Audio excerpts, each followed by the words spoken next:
In the last video, we looked at the market cycle, and I talked about buying when you see a change in the trend and selling when you see a move from an uptrend to a downtrend. How does that work? When you see the price action put in a higher high or a higher low, that means the trend is potentially changing from bearish to bullish. That's when you would start to potentially buy. Now, when the trend eventually changes, and it will, the price action will put in a lower low and a lower high, and that will show you that the trend has changed. So if you're in a long trade, if you see a lower high or a lower low, that's an indication of a trend change where you would want to sell. And likewise, if you are watching a downtrend and it's putting lower lows and lower highs, but then it starts putting in a higher low or a higher high, that would be indication that you're moving from a bearish price action to bullish, and that's where you would potentially buy.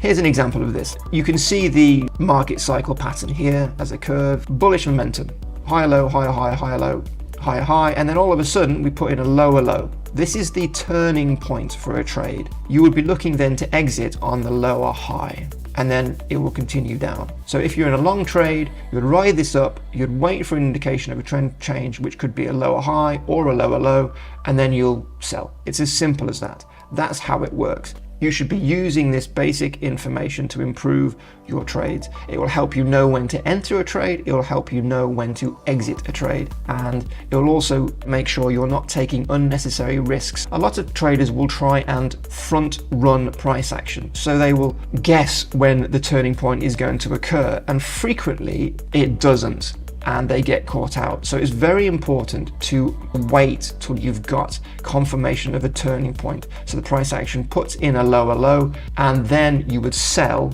if it's a long trade on the lower high, and then the price action would disappear, you've taken your profits. You don't want to expect as traders to be able to find the bottom exactly and sell the top exactly. In this market, the money is made in the middle.